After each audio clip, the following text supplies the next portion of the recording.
joining us today for another episode of What's Your Why Wednesday. Today, I am here with the amazing Staceys Story. She is the area manager at Homebridge Financial Services. Stacey, thank you so much for joining us today. All right. Stacey, the majority of us came into this wonderful mortgage industry by accident. Yes. But we stay in this industry because it's tied to our personal and professional why. So we would love to hear. Please share with us, what's your why? So why have I stayed in this industry? So just to share, I've celebrated 23 years in mortgage lending. So yes, it's scary to say that, but I did stumble into the business through real estate development. I had purchased my first home and then did my first flip.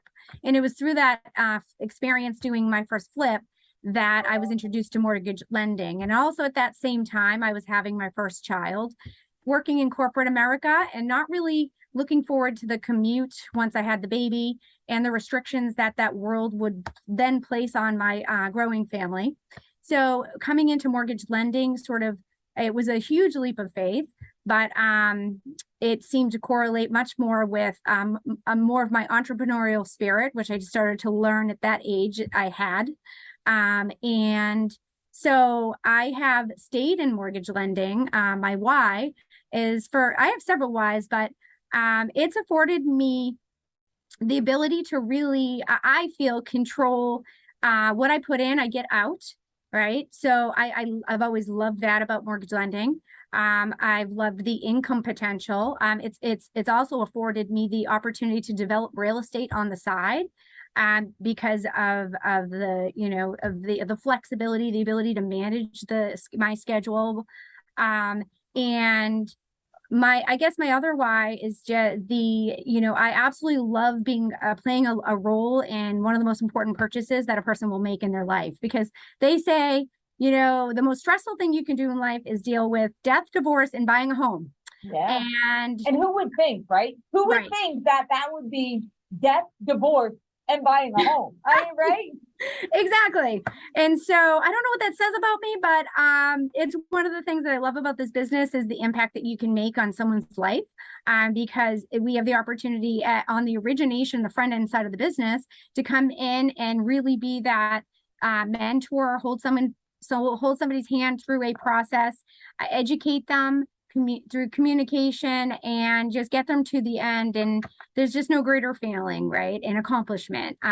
So I think it gave you a couple of whys, but I think I love it. Not just one way to answer it.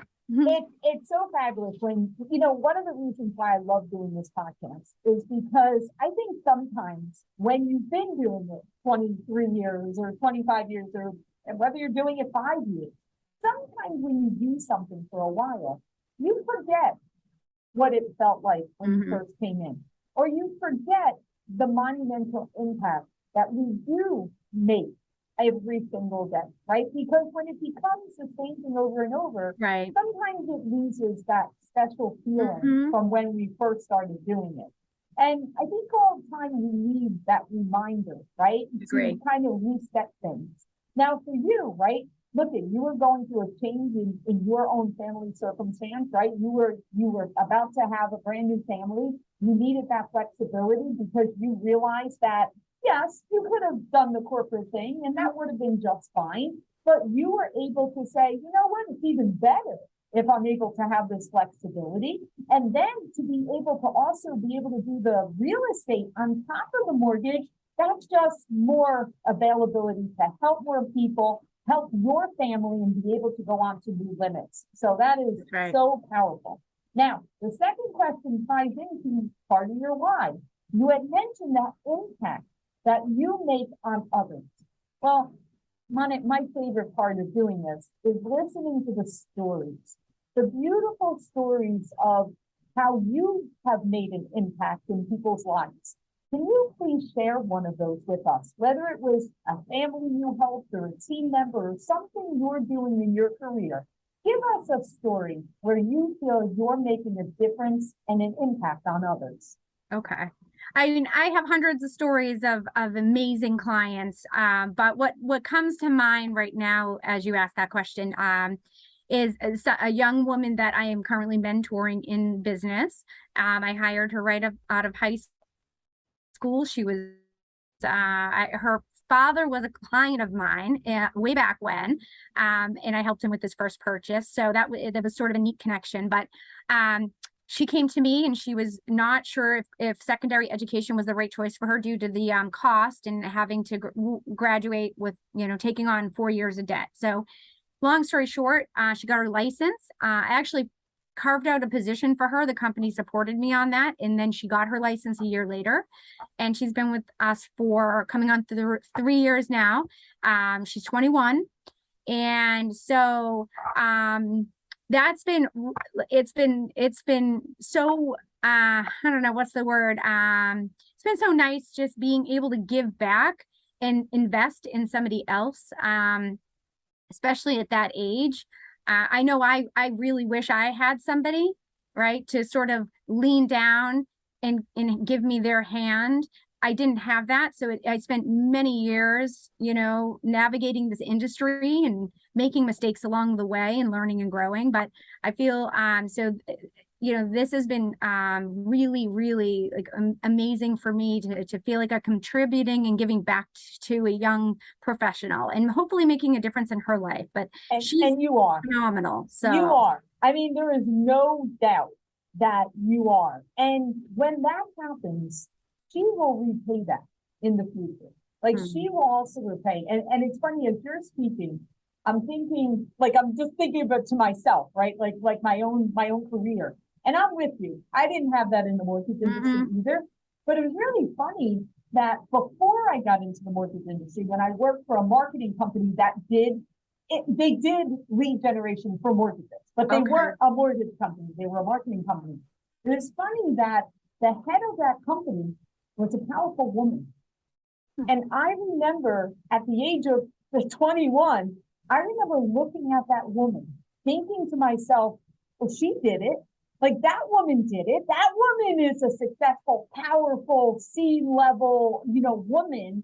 And I remember in my own mind going, well, that means I can do it.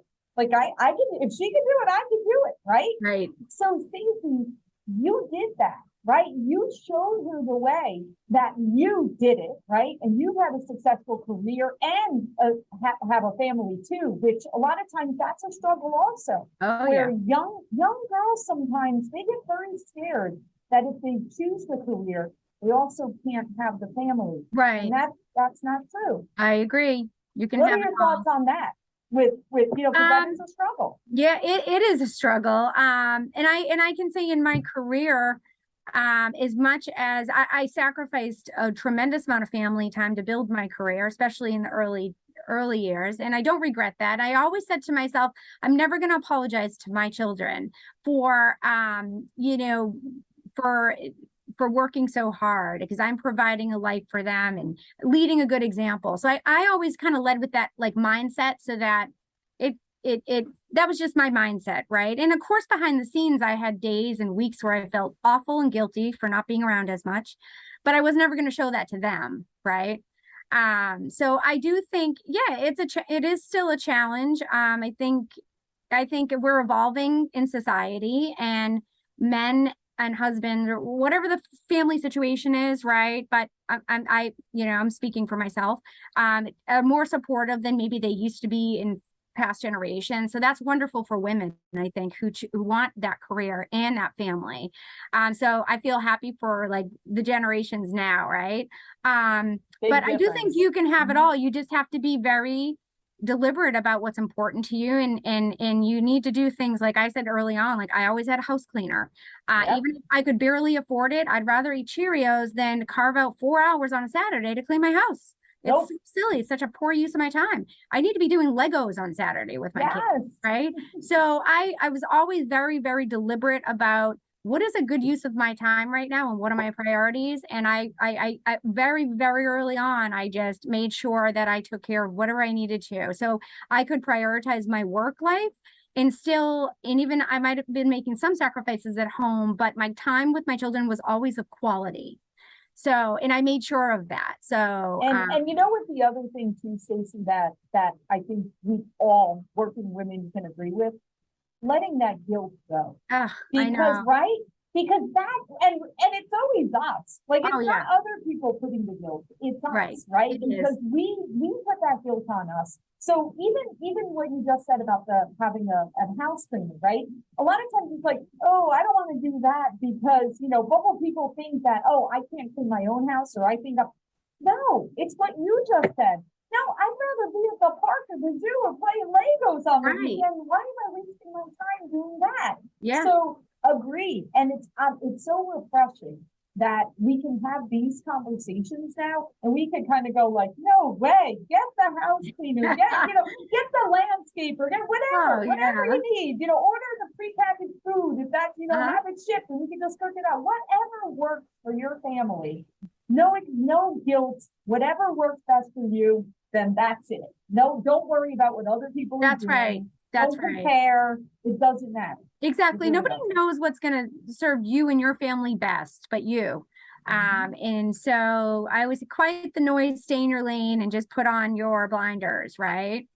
That is right. Okay. So as we're going down this road, and I love that story about the young lady, I can just imagine, she's got, the world is her oyster, right? Like, she has so much opportunity and so much guidance, and that is really, that excites me, really excites me for her. So now let's go down that road. What bit of advice would you give to someone that's newer to the industry? A few things that you've learned on your journey that you would like to give them some tips. I would say don't be afraid to speak up and express what your goals are, and ask questions and ask for help.